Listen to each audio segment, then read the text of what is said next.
వాక్యాన్ని ధ్యానం చేసుకుందాం. యోహాను సువార్త 1వ అధ్యాయము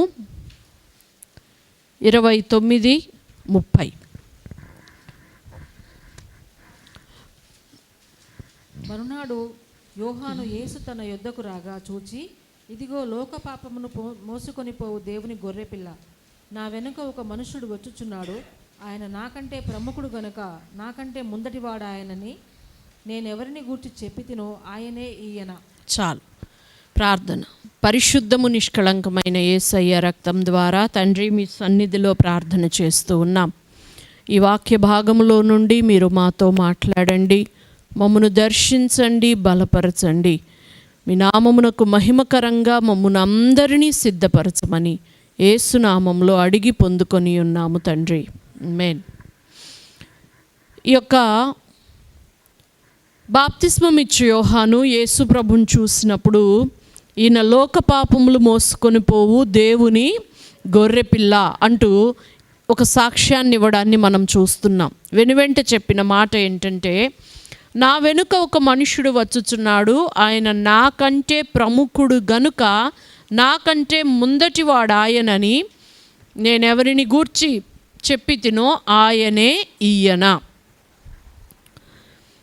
బాప్తిస్మమిచ్చు యోహాను పుట్టిన 6 నెలల తరువాత ప్రభువైన యేసుక్రీస్తు జన్మించారు కదండి.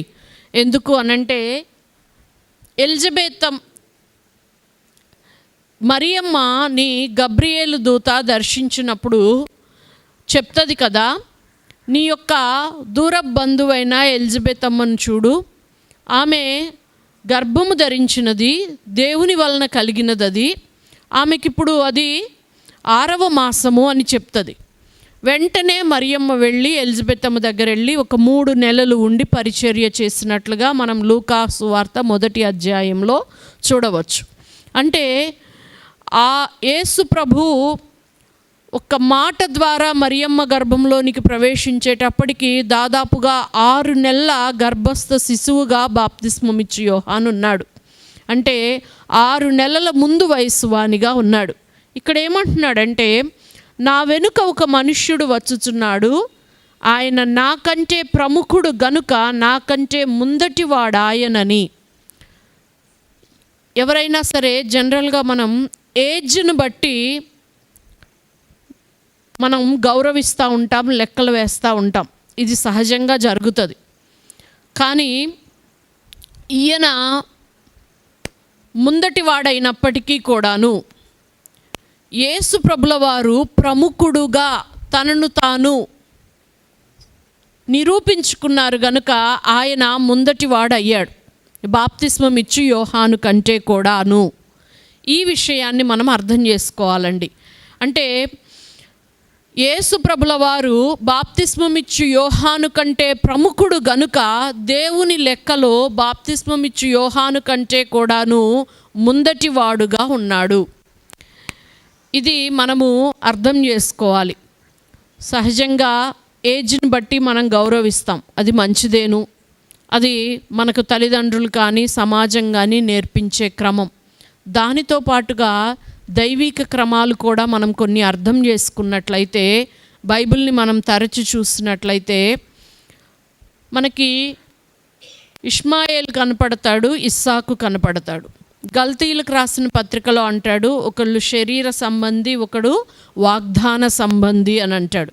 శరీర సంబంధి మొదట వచ్చాడు, వాగ్దాన సంబంధి రెండవసారి వచ్చాడు కదండి. అంటే శరీర సంబంధి మొదటివాడు అయినప్పటికీ, వాగ్దాన సంబంధి వాడి వెనక వచ్చినవాడైనప్పటికీ దేవుని లెక్కలో ఇస్సాకు ప్రముఖుడుగా ఉన్నాడు.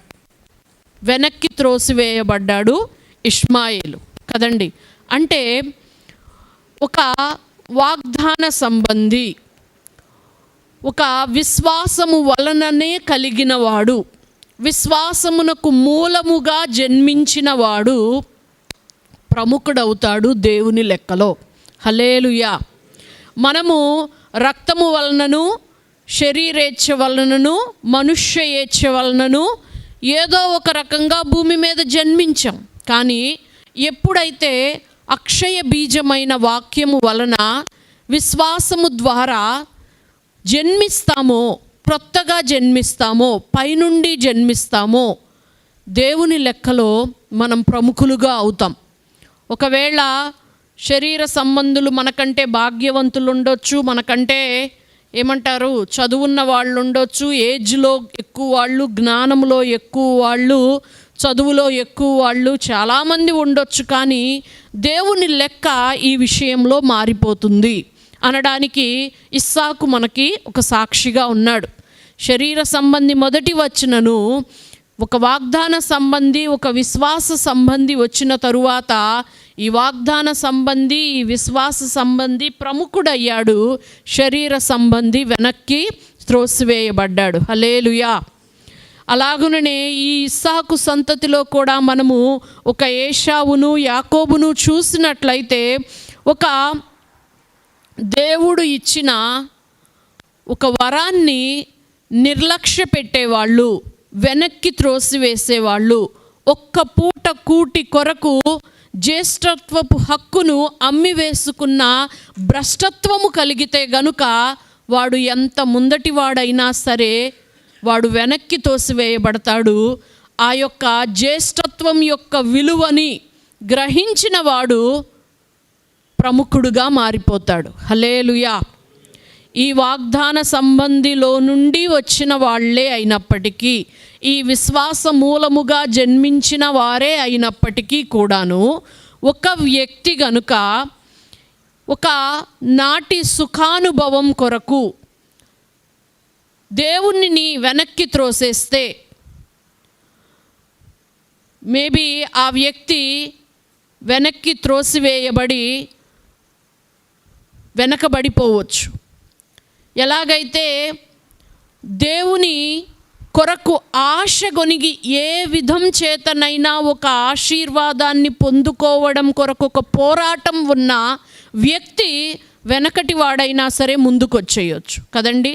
యాకోబు దేవునితోనూ మనుష్యులతోనూ పోరాడి గెలిచినవాడు కదా. తనకి అలాగున ఏ విధంగానూ కష్టపడకుండా అలా దొరికిన స్వాస్థ్యమైన జ్యేష్ఠత్వాన్ని తృణప్రాయంగా ఎంచి వెనక్కి త్రోసేసిన వాడు ఏశావు. కానీ పోరాడైనా సరే దాన్ని సంపాదించుకోవడానికి ఆశపడిన వాడు యాకోబు. కాబట్టండి మనం విశ్వాస మూలముగా జన్మించిన బీజం మనలో ఉన్నప్పటికీ కూడాను దేవుని యొక్క ఆశీర్వాదం కొరకు, ఆయన సన్నిధి కొరకు, ఆయనలో నిలిచి ఉండడం కొరకు కొంచెమన్నా పోరాటం చేసేది మనలోనికి లేకపోతే మనం వెనక వాళ్ళం అయిపోతాం. హల్లెలూయా. అలాగుననే అండి మనం చూసినట్లయితే దేవుడు సౌలును మొదటివాడుగా పెట్టుకున్నాడు. అతని వలననే ఇక తరతరాలు రాజ్య పరిపాలన జరిగించాలి అనుకున్నాడు. కానీ అవివేకపు పని వలన, సాహసించి భయం లేకుండా చేసిన పని వలన అతడు తనకిచ్చిన ఛాన్సులు రెండూ పోగొట్టుకొని వెనక్కి త్రోసివేయబడ్డాడు. దేవుని యందు భయము కలిగి నా వాడైన దావీదు ముందుకు వచ్చేసాడు. హల్లెలూయా. ఇక్కడండి మనం బాప్తిస్మం ఇచ్చి యోహాను గురించి, యేసయ్య గురించి చెప్తూ ఉన్నాం. ఆయన నిజానికి వెనకవాడే కానీ నాకంటే ప్రముఖుడు గనుక నాకంటే ముందటివాడు ఆయను అని అంటున్నాడు కదండి. కాబట్టి ఈ విషయాల గురించి మనం బహు జాగ్రత్త, శ్రద్ధ కలిగి ఉండాలి. హల్లెలూయా. హల్లెలూయా. ఇక్కడ వీళ్ళందరికీ కూడా మనం చాలా జాగ్రత్తగా చూసుకోవాలండి. ఒకళ్ళు శరీర సంబంధిగా ఉండి వెనకబడిపోయాడు, ఒకడు పోరాడేది లేకుండా దేవుడు ఇచ్చిన స్వాస్థ్యాన్ని తృణీకరించి దేవుడు ఇచ్చిన ఆశీర్వాదాన్ని వెనక్కి తోసేసి ఒక వ్యక్తి వెనక్కి వెళ్ళిపోయాడు, ఏశావు. అలాగుననే ఒక వ్యక్తి అవివేకమైన పనిని బట్టి, ఎందుకు చేశాడు ఆ అవివేకమైన పని అంటే ప్రజల్ని మెప్పించడం కొరకు, ప్రజల్ని మెప్పించడం కొరకు. పౌలు గారు అంటారు కదా, నేను ఇప్పటికీ ప్రజలను సంతోషపెట్టువాడినైతే క్రీస్తు దాసుణ్ణి కాకయే పోదును. కాబట్టి మనుష్యులను సంతోషపెట్టడం కొరకు మనము ఏ అవివేకమైన పని చేసినా సరే మనం వెనక్కి త్రోసివేయబడే అవకాశం ఉండొచ్చు. మనము జాగ్రత్త కలిగి ఉండాలండి. హల్లెలూయా, హల్లెలూయా. కాబట్టి ఈ విషయాలు మన హృదయంలో ఉంచుకుందాం. ఇంకొక విషయం ఏంటి చివరిగా అనంటే, మనలో ప్రాచీన పురుషుడు ఉంటాడు, అలాగుననే నవీన స్వభావము నూతన పురుషుడు ఉంటాడు.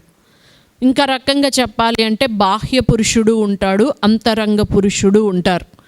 ఈ రెండు కూడా సేమే, ప్రాచీన పురుషుడన్నా బాహ్య పురుషుడన్నా, అలాగే నవీన పురుషుడు అన్నా అంతరంగ పురుషుడు అన్నా. మన బాహ్య పురుషుడు కృషించుచున్నను, మన అంతరంగ పురుషుడు దినదినము నూతనపరచబడినట్లయితే గనుక మనము దేవుని లెక్కలోకి వస్తామండి. హల్లెలూయా.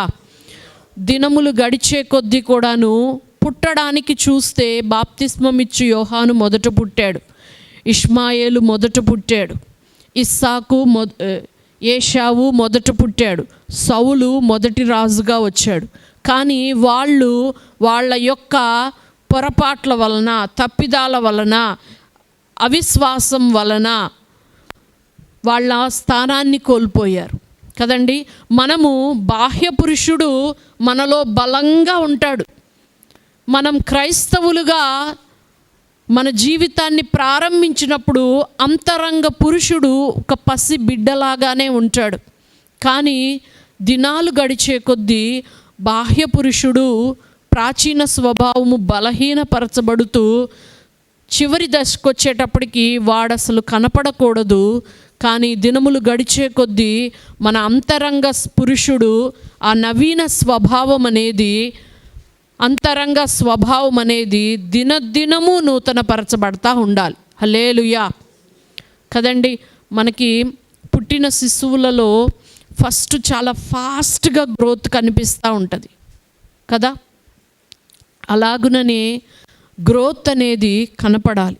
గ్రోత్ కనబడనప్పుడు అది నిజంగా తల్లిదండ్రులకి బాధాకరమే, వాళ్ళకి ఇబ్బందికరమే, సమాజానికి కూడాను వేదనగానే ఉంటుంది. మనం కూడా అండి క్రీస్తునందు ఎప్పటికీ పసిబిడ్డలుగా ఉండడం అనేది మంచి పద్ధతి కాదు. పుట్టినప్పుడు క్రీస్తునందు పసిబిడ్డలుగా ఉండొచ్చు, కానీ దినములు గడిచే కొద్దీ మనం యవ్వనస్తులుగా ఆ తరువాత తండ్రుల స్థాయికి ఎదగాలి. హల్లెలూయా. కొరింథీయులకు రాసిన పత్రికలో అంటాడు కదా, మీలో ఇంకను అసూయ కలహము ఉండగా మీరు క్రీస్తునందు పసిబిడ్డలు కారా అని అంటాడు. శరీర సంబంధులతో మాట్లాడినట్లుగా మీతో మాట్లాడవలసి వచ్చింది అంటూ సంబోధించడాన్ని మనం చూస్తామండి. అంటే వాళ్ళు క్రీస్తునందు జన్మించిన వాళ్ళే, కానీ పసిబిడ్డల స్థాయిలో వాళ్ళు ఆగిపోయారు. అలాగున ఉండకూడదు, దినదినము నూతనపరచబడాలి. అలాగే యోహాను గారు మొదటి పత్రికలో రాస్తూ ఉంటారు కదా, చిన్నపిల్లలారా మీరు పాపము చేయకుండా వలెనని మీకు ఈ ఆజ్ఞను వ్రాస్తున్నాను, మీకు ఈ విషయం వ్రాస్తున్నాను. యవనస్తులారా మీరు బలవంతులు, దుష్టుని జయించిన వారు గనుక మీకు ఈ రాస్తున్నాను. తండ్రులారా మీరు ఆది నుండి ఉన్నవానిని ఎరిగి ఉన్నారు గనుక మీకు ఈ సంగతులు వ్రాస్తున్నాను అంటాడు. అంటే అన్ని స్థాయిల వాళ్ళు సంఘంలో ఉంటారు కదండి. ఎప్పుడు సంఘం అంటే చిన్నపిల్లల సంఘంలా ఉండకూడదు. అందులో చిన్నపిల్లలైన వాళ్ళు కొద్ది సంవత్సరాల తర్వాత, కొద్ది నెలల తర్వాత వాళ్ళు యవ్వనస్తుల స్థాయికి పోరాడే వాళ్ళుగా, బలమైన వాళ్ళుగా, జయించిన వాళ్ళుగా పరిణితి చెందాలి. ఆ యవ్వనస్తులు ఇంకా జయిస్తూ ఎలాగైతే యుద్ధాలు చేసే యెహోషువ దాని తరువాత సర్వ సమాజాన్ని నడిపించే నాయకుడు, పంచి ఇచ్చే తండ్రి లాంటి వాడయ్యాడో అలాంటి స్థాయికి కూడా ముందుకి కొనసాగుతూ వెళ్ళిపోవాలి. తండ్రుల స్థాయికి ఎప్పుడు వెళ్తారు అని అంటే ఆయనను పరిశీలనగా తెలుసుకున్నప్పుడే. అందుకే తండ్రులారా మీరు ఆది నుండి ఉన్నవానిని ఎరిగి ఉన్నారు గనుక అని అంటాడు కదండి. కనుక ఈ స్థాయిలు అనేది దినములు గడిచే కొద్దీ అధికం అవ్వాలండి. అలాగున మన అంతరంగ పురుషుడు గనక బలపరచబడితే మనము మొదటి వారమగుతాం. అనేకులు మొదటివారు కడపటివారు అయ్యారు, కడపటివారు మొదటివారు అయ్యారు అని అంటారు చూశారు. మనం కడపటి వారిగానే ఆయన రాజ్యంలో ప్రవేశించినప్పటికీ కూడాను మొదటి వారిగా నిలబడాలి అని అంటే గనక ఇది మన జీవితంలో ఉండాలి. విశ్వాసంతో ప్రారంభమయ్యే మన జీవిత యాత్ర ఒక పోరాటం. ఎప్పుడండి వారిని ఇజ్రాయేలుగా మార్చింది? నీవు మనుష్యునితోనూ దేవునితోనూ పోరాడి గెలిచావు అని. ఆ పోరాటం అనేది మన జీవితాలలో ఉండాలి. అలాగుననే అవివేకపు నిర్ణయాలు తీసుకోకుండా ఉండడం అనేది మన జీవితంలో మనం కలిగి ఉండాలి. ఇలాంటిది గనక మనకున్నట్లయితే అండి, ఒక క్రమశిక్షణ కలిగిన భక్తి సాధన చేస్తూ ఉంటే ఎప్పుడూ క్రీస్తునందు పసిబిడ్డల్లాగా నేను చిన్న గొర్రె పిల్ల, నేను యేసయ్య అన్నదే పాడం కానీ ఆయన పక్షంగా విరోధులతో పోరాడతాం గుమ్మముల యొద్ద. తరువాత తండ్రుల స్థానంలో ఉండి అనేకుల్ని, అటువంటి వారిని కూడా మనం సంపాదించగలుగుతాం. కాబట్టి ఈ విషయాలన్నీ మన హృదయంలో ఉంచుకుందాం. మన దేవుడైతే మనల్ని హెచ్చించాలని ఆశపడుతూ ఉన్నాడు. కనుక అంతరంగ పురుషుని యందు నూతన పరచబడడం యందు శ్రద్ధ పెడదాం. దేవుడట్టి కృపతో మనల్ని నింపి నడిపించునుగాక. ఆమెన్.